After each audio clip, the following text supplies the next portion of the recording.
TM'd. Yeah. But welcome, guys, to the Medicare Cafe. You are joined by your host. My name is Olivia Richardson, and along for the ride, because I will not let her out of my sight, is my good friend, Ms. Carrie Boat. So good morning. Good morning. Thanks for having me back again. You're welcome. Like I said, it's not an option at this point. We've gotten some incredible feedback, so our team loves you, the audience loves you, so you're just kind of not going anywhere. I hope that's fine. Absolutely. So Carrie and I were talking about what is something that we haven't really had an option to talk about so far on the Medicare Cafe. We've been doing the show now since 2016. We've covered literally everything under the sun in relation to Medicare and clients, but this is a topic that we've actually never dove into because we didn't really understand how to make it a topic and how important it was.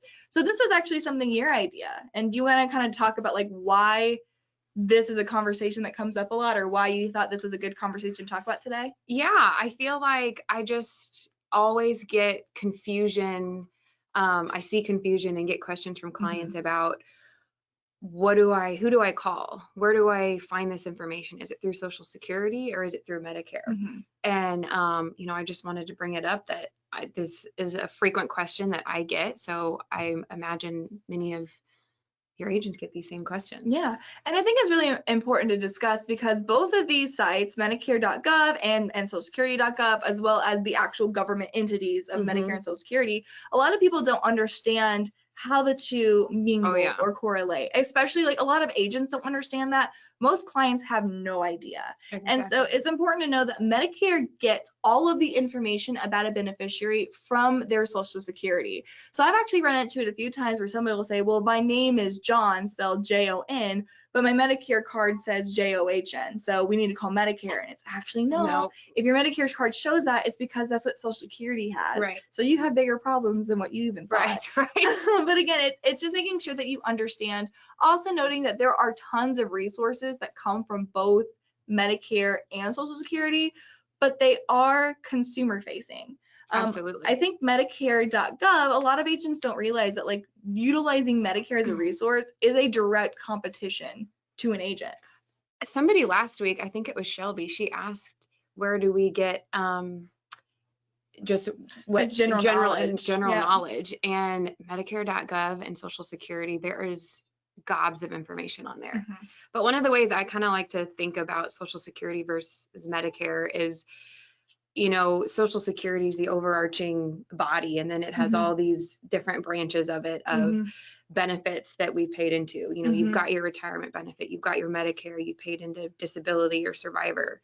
So Medicare is just one kind of arm of the big government body. Mom and dad. Yeah, we say like there's CMS, which is mom and dad, and then Medicare is like the stepchild that nobody really likes, and then Social Security is kind of the babysitter for that. So really great babysitter. Points. Yeah, it's very colorful. We're very colorful with it. Again, the biggest thing to mention that, in my opinion, when looking at Medicare and Social Security benefits, is that if you go to Medicare.gov, which is again a great resource for agents, but a great resource, it's designed to be consumer facing. Yes. It's designed for consumers to get their information and learn about Medicare.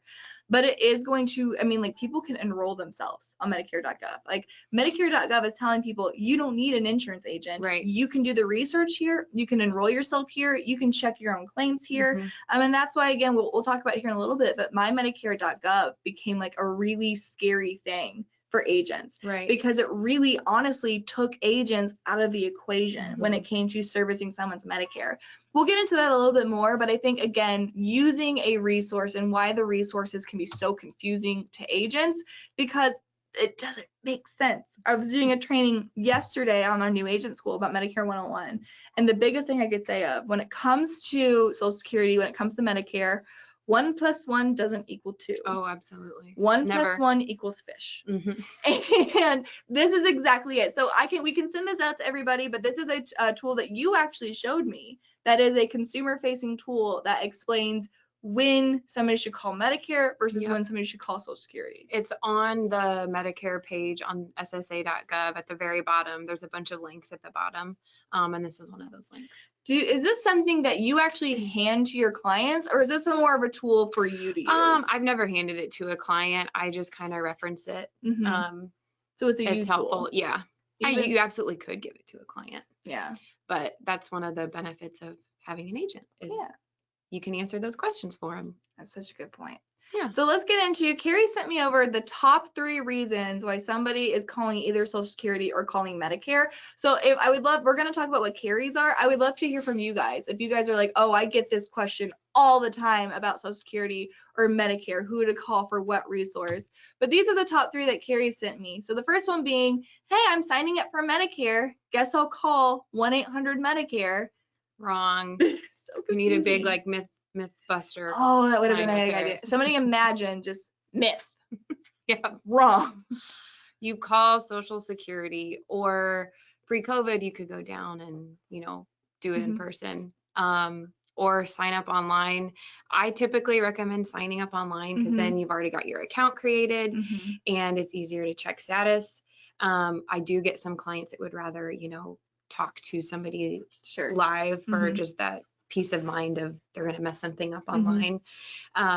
But, you know, going to ssa.gov, clicking on that Medicare button. Another actually question that kind of goes with this is so many people have questions about, well, should I sign up for my retirement benefits also? Yeah. Or do I do it at the same time? Some people think that they have to. I got an email from a new client this morning worried that I haven't signed up for my retirement benefits yet. Can I still apply for Medicare? Right. So there's that confusion there also that I see, but you know, signing up for Medicare is done through Social Security, not on Medicare.gov. And the biggest thing, like what we're finding out is like most of the technical stuff actually happens through on Social Security. So a lot of people don't know this, but when you're calling, I think you and I talked about this, when you're calling the 1-800 Medicare number, you're actually calling a company. You're not calling Medicare. You're not calling the government saying, government, answer me questions about Medicare. You're actually calling a call center called Dynamic Solutions.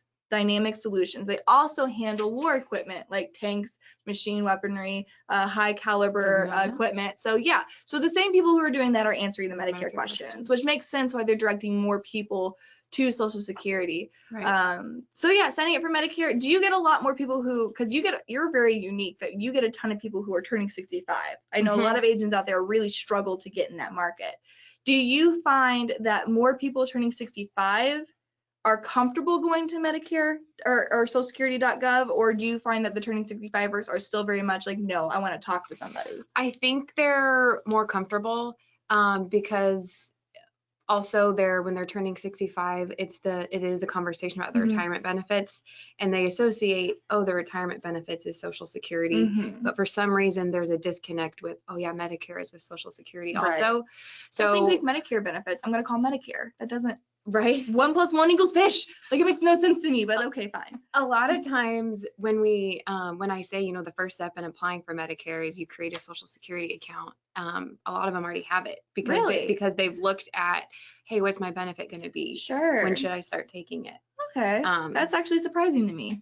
At least that's what I've run into. Yeah, and you're dealing with that more affluent client base a lot of the time, so that makes sense. The second question that you say you get a lot of is, hey, I lost my Medicare card. Guess I'll call Medicare to replace that. Wrong. Myth. So they're actually getting a hold, which is really interesting because there is also on SSA.gov. There is not a place on Medicare.gov to replace a Medicare card. I know. There is on SSA. So you would think like something like that is like you're supposed to go to SSA, but you'll find a link to it on Medicare.gov. No, it like doesn't exist. No, it doesn't exist. I always try to think of it as Social Security, I feel like, is going to answer all the questions about, are you eligible? What are you eligible for? As your, it's almost like the pre-Medicare. And then once you're enrolled in Medicare, all of your, what does Medicare cover? That's going to be on Medicare.gov. I'm already enrolled in Medicare. So what am I going to get with my Medicare, or what plans are out there? Except if you lose your Medicare card, once you're already enrolled, that's the only thing that I feel like you do have to go back to Social Security for. So just to kind of repeat what you're saying, because I think that's probably it more polished than what I just tried to get out. We talk for a living. I think that's kind of the best way I've heard explain this is everything leading up to Medicare and the process of like, what will my specific Medicare look like is Social Security. Yep. When you want the generic, what's covered, what's not, how does generic Medicare work? That's Medicare.gov. Yep, that's how I like to think of it. It's like really once cool. you're already enrolled, then you're going to be on Medicare.gov. Unless you lost your Medicare card, then you got to go back to SSA. Because 1 + 1 = fish. So yeah, so that makes sense. Now let me ask you this. When you're going into this portion of it and you're helping somebody, because again, I think a lot of agents will say, well, you're dealing with Medicare, you're dealing with Social Security. I help you with insurance. I don't do anything beyond that. I'm the insurance person. What's kind of your take on this? Do you help somebody, give them the instructions on calling Medicare? Do you call them? I've had a lot of agents that say like, well, I'm on the phone with my clients when they're talking to Social Security. Where is that's a lot of time. That's really time consuming. Do you find a balance in being like helping them with their insurance versus helping them holistically? Typically what I do is I, educate on these are the steps of enrolling in Medicare. And step 1 is going to Social Security and applying. And I send them an email with step-by-step instructions. So you have like email templates of like, you're in this stage, this is going to help you. And then most importantly, why I like having it in writing is if they've delayed their Part B, make sure you get those 2 forms.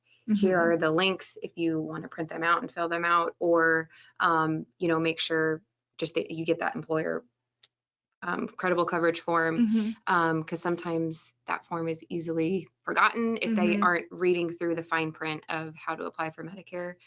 There's just so many ways for somebody to mess it up. Yeah. That's so scary. And if you mess it up, it's not like, we'll handle this later. It's like messing up could literally stop you from getting insurance coverage in addition to Medicare. Causing it to pend or. Yeah, that's terrible. And good morning, Brian. He says from Cancun. Oh, wow. Medicare cafes in Cancun. We should do a live from Cancun. I'm on board. I want to do that. But we actually do have an agent in Hawaii that I think we should do an agency visit with. Yep.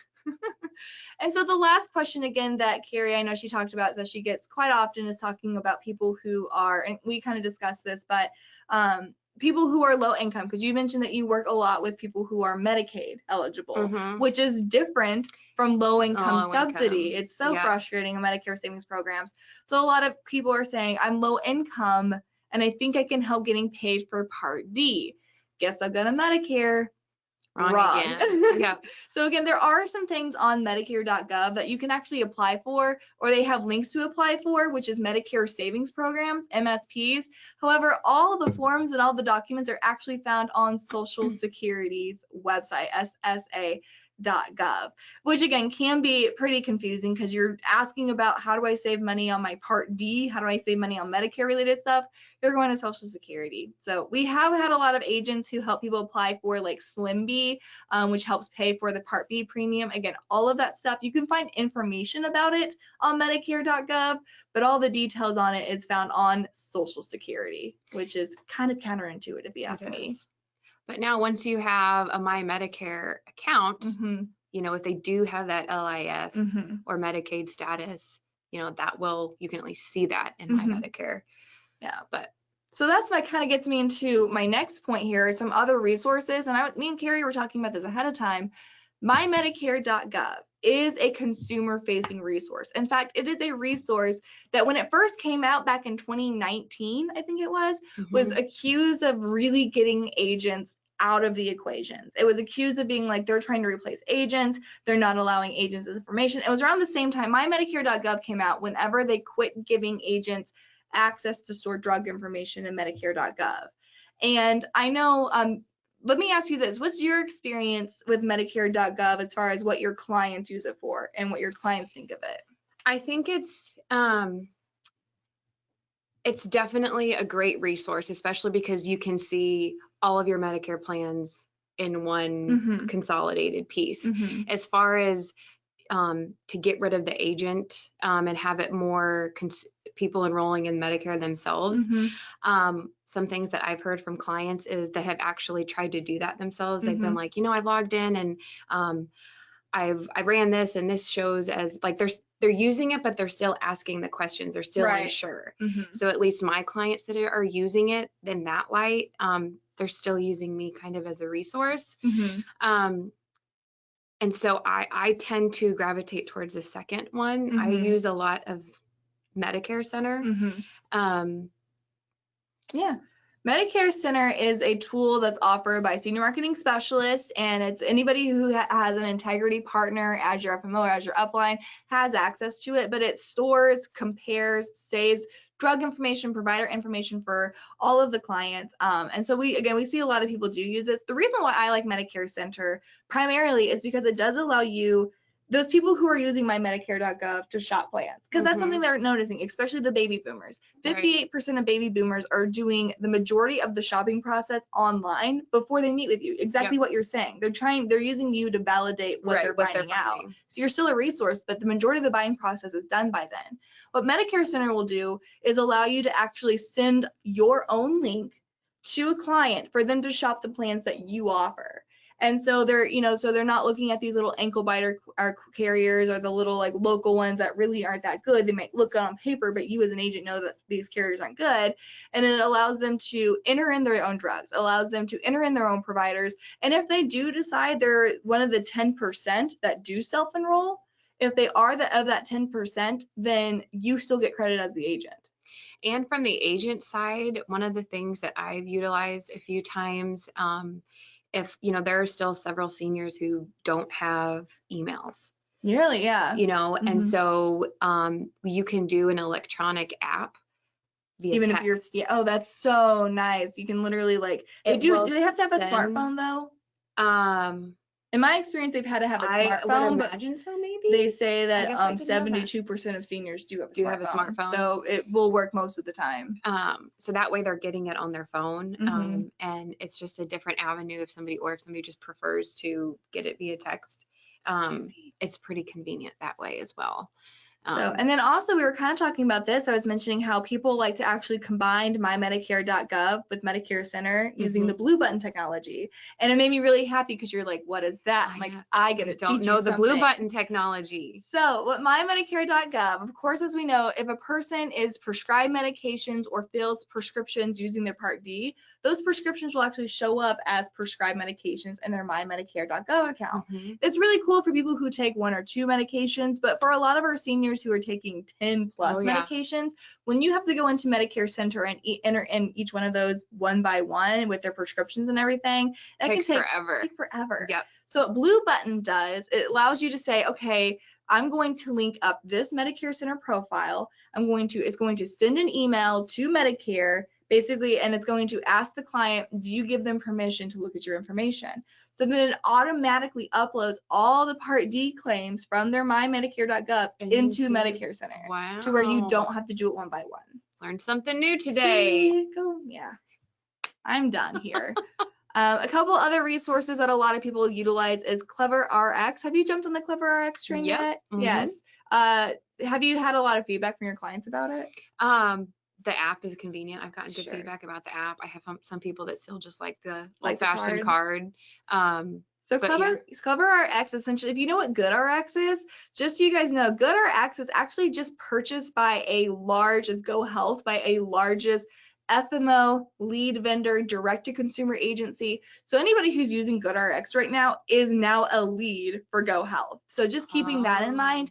But CleverRx does the same thing as a drug savings coupon kind of work. It works like we talked about on your phone. You also get a personalized website that people can use for it. Works just as good as GoodRx, sometimes even better, sometimes worse, but a lot of times even better. And every single time a client submits a claim, or every time a client uses it, you get a commission off of it. So really good tool for that. Great tool. And then Needy Meds and Benefits Checkup. You also mentioned this is something that you haven't had a ton of experience. No, I'm not familiar with that. So Needy Meds is a subset of Benefits Checkup. So we'll start with what Benefits Checkup does. It takes a person, doesn't matter their age or anything like that, but it looks at where they live at, their neighborhood. It looks like at the size and age of their home, if they are a homeowner or if they're renting. Looks at their income level, looks at everything. You type in, you just answer, it's like a 15-minute quiz, and then it'll pop up with every single subsidy or every single coupon, literally everything that person qualifies for. Wow. So I actually did it whenever I bought my first house. I was like, well, I'll just kind of see what I qualify for. Because of the age of my home and the neighborhood I lived in, I actually qualified for like 50% off of getting solar panels installed at my house. What? And I was like in my early 20s. So anybody can use it. Anybody can use it. Wow. But it doesn't just look at income. It literally looks at a person holistically and says, here are all the things you qualify for. A lot of it is income income based, but a lot of it is just age, location, neighborhood, what school districts you're in, everything. Wow. So a subset of that is what actually, a good resource. I know, and like it works for everybody. So a lot of your caregivers would use that site and be like, hey, what do your kids qualify for? They even have like college programs and classes on there too. It does everything. Wow. NeedyMeds.org is a subset of benefits checkup. What NeedyMeds.org does, it looks specifically at the medications that you're on. So super popular for medications that are not covered by Medicare. Okay. For example, there's a lot of anti-nausea medications for chemotherapy patients that are not covered by Medicare. Wow. Because they're administered at a doctor's office, but it's not considered Part B. So they're not covered by Medicare in general. So Needy Meds will have like, basically the way that it works, that all pharmaceutical companies have to offer some sort of coupon or income related coupon. They have to offer these programs, but they don't have to make it easy to find. Right. They just have to show that they have proof that they offer it. So Needy Meds takes all of those programs and all of those coupons and puts them in one place. So where you can look by condition, so like if you're diabetic, it'll show you every coupon you have for diabetes, or you can say, I'm taking this medication, it's really expensive, here's all the coupons and programs for that medication. I cannot wait to get on that site. Yeah, seriously, That's awesome. 2 really great sites. They are consumer facing, but they're one of the best ways to kind of just add value with your clients. Yeah, absolutely. So a couple questions we had here. Brad mentioned earlier that when he does call Medicare.gov, he says that he'll have a claim issue. And so anytime he says he has claim issues, they'll go ahead and take him to a tier 2 specialist. So not just the people answering the phone at Dynamic Medical Solutions, it's the people who tier up that, and they'll still answer general questions. So if you do have to call Medicare, maybe just say we have a claims concern or claims issues, and they'll take you to that level tier 2 people. Yeah, and Terry said, I had a client who misspelled a medication by one vowel, and that medication cost $12,000, which, like, I am not surprised. Yeah. It genuinely makes sense. One of the biggest things, and I don't know how often you come across it, but we'll get a ton of questions of somebody saying, this medication is not covered by their Part D plan. It's going to cost them $12,000 a month. It's going to cost them $6,000 a month. And almost without fail, almost every single time, it's actually a Part B medication. But the pharmacies, nobody tells you that. Right. That's a lot. I think that happens really often whenever people take their insulin through a pump. There's also the one that comes to mind. Is Gilenia. I have somebody on Gilenia, which is basically the ones that like you see flashed on the TV. Mm-hmm. Those are the ones that I feel like are $12,000 a month. Yeah. And what we go through is trying to get grants through the drug manufacturer if I ever have that happen. Needy Meds, that's what Needy Meds does. You literally type in the medications and I'll show you all the grants and how to apply for it, and it'll even give you the application to apply for it. Wow. That would have been incredibly helpful about a month ago for me. But now you have it. Now I have it. And people, both Robert and Deborah, are asking, can you spell that? What's the name of that again? Please tell me which one. Everything is on the screen here. Hopefully you can see the screen, but there's cleverrx, CLEVERRX.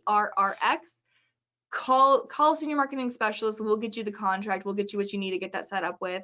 Really great detail, a really great program. Needy Meds is needy, NEEDYMEDS.org, and then benefits checkup, benefits is plural.org.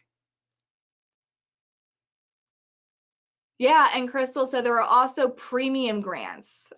She said we paid over $600,000 in premiums last year. Absolutely. There's a ton, again, all those resources. There's also, if you have any clients who are low income but don't quite qualify for Medicaid yet, go into and look up Medicare savings programs. There's a ton of things that'll help pay for prescriptions, things that'll help pay for Part B of insurance, the deduct, everything. So take a look at that.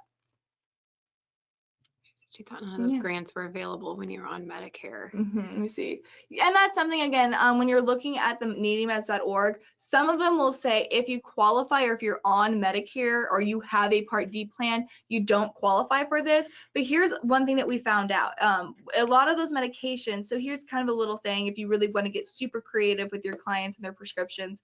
Some of those medications that are more expensive, they're either more expensive if they use their medication or if they use their Part D plan, or that medication will put them in the donut hole very, very quickly. So if you use other coupons, again, these coupons, you cannot use them with Medicare.gov, or excuse me, you cannot use these coupons with their Part D. But if you use the coupons, sometimes it's cheaper than their copay. And more importantly, if they don't use their Part D, then it keeps them out of the donut hole longer. And I have seen some of the grants approved. A lot of them are obviously just income based, but like for instance, the Jilliania with one of my clients, she's on Medicare, she has a Part D, but we just had to basically prove that her Part D is not covering it. I mean, who's going to pay $30,000 for one prescription? And so just showing that her Part D wasn't covering it got her approved.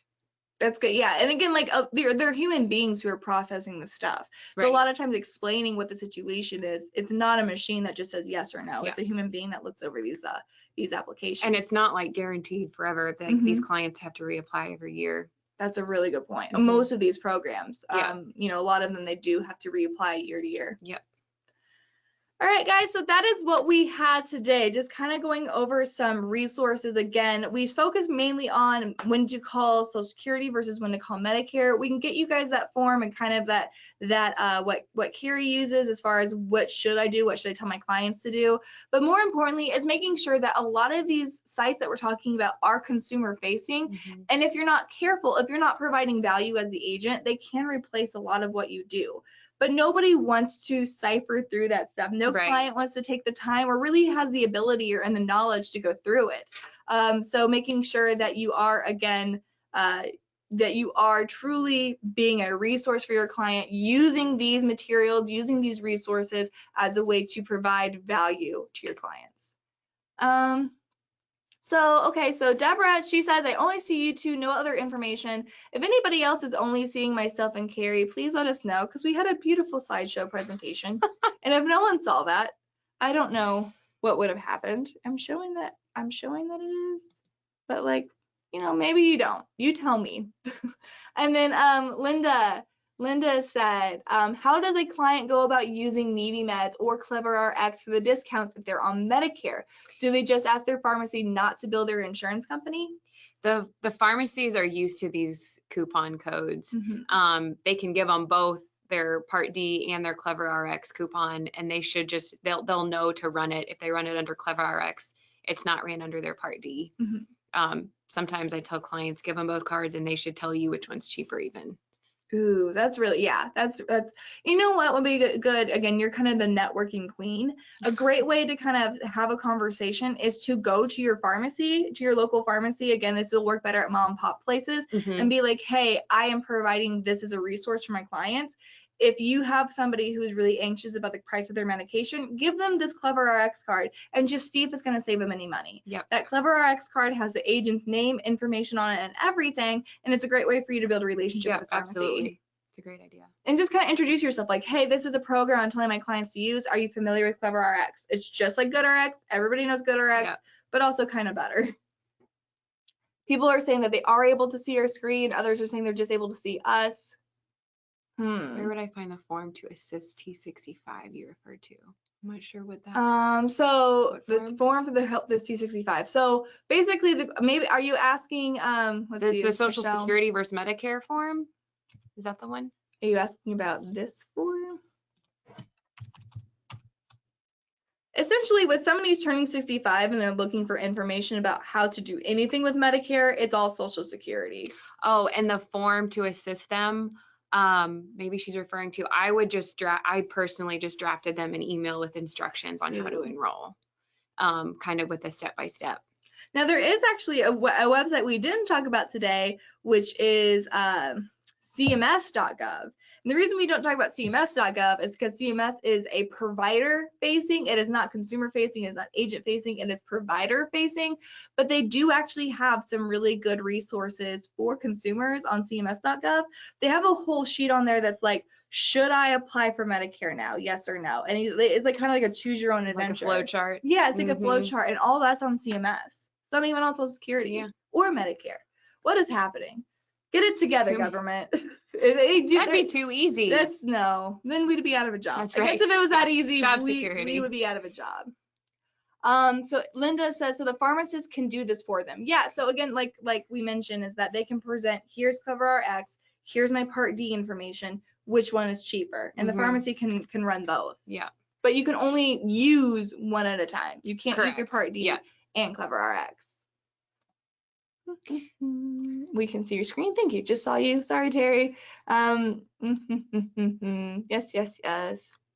Does Clever work with small local pharmacies? So in my experience, CleverRx again is a smaller company than GoodRx. So two things that means. People are less familiar with CleverRx because they're not getting inundated with all the commercials and stuff, but they also have better customer service. So whenever I was actually using CleverRx, I went to my local drugstore. It wasn't a Walgreens, it wasn't a CVS. I went to my local drugstore and they said, we don't take that. And I said, no, like here's the key. All you have to do is just scan this code and it's fine. They said, sorry, we don't do that. So I actually called Clever, and Clever then reached out to the pharmacy on my behalf and did some education of like, hey, this is who we are, this is how it works. The next time I went, there was no problem. Oh, wow. So GoodRx wouldn't do that. They're too big to care about those mom and pop pharmacies. CleverRx did that for me and for that pharmacy. That's amazing. Deborah said, can we email the slides? So Deborah, we can email the slides. Don't forget as well that we record these episodes, and so the recording will include the slides as well. So we can make sure that everybody gets this information as well. And again, I hope I'm not missing any questions. Again, I really appreciate you guys asking these questions, wanting to more details on CleverRx and these other tools and resources that we recommend. Any other questions, guys, before we log off today? Again, reminder, like us on Facebook, join our What's Brewing. We do basically technical videos each week talking about things going on in the Medicare world. Where do we get that SSA form? Kay, good morning, Kay. All the forms are actually found on ssa.gov, and it actually, in my opinion, would work better if they get a my ssa.gov account. Yes, but that's one that we had up about the difference between Social Security and Medicare. It's on, if you just go to ssa.gov in the Medicare section, it's at the very bottom. There's I think it's just like a hyperlink that says, who do I contact, Social Security or Medicare, kind of the title of this. And that's where you can download it. Perfect. All right, guys. Well, again, certainly appreciate you guys hanging out with us today. Hope you guys have an amazing rest of your day, amazing rest of your week. Make sure you join us next Tuesday, where we go ahead, where agents get together, drink Java, and talk shop. Jay asks, I thought GoodRx and CleverRx are the same. No, GoodRx and CleverRx are two different companies. Do the same thing. They're both coupon programs that can work via your smartphone or cards, but they operate separately. Again, GoodRx was just recently purchased, late last year. They were purchased by a company called Go to Health. Go to Health is a captive agency. They're an FMO. They're a lead vendor. So anybody who is using GoodRx is now becoming a lead for somebody else as an agent. So that's why we really like CleverRx. They are agent facing. And repeat would be great periodically. Perfect, Deborah. Awesome. All right, you guys have a great rest of your day. Carrie, thanks so much for being my friend again today. Thank you. I enjoyed it, as always. Awesome. Thank you, guys. Until next time, have fun, make money, and give impeccable service. Thanks, guys.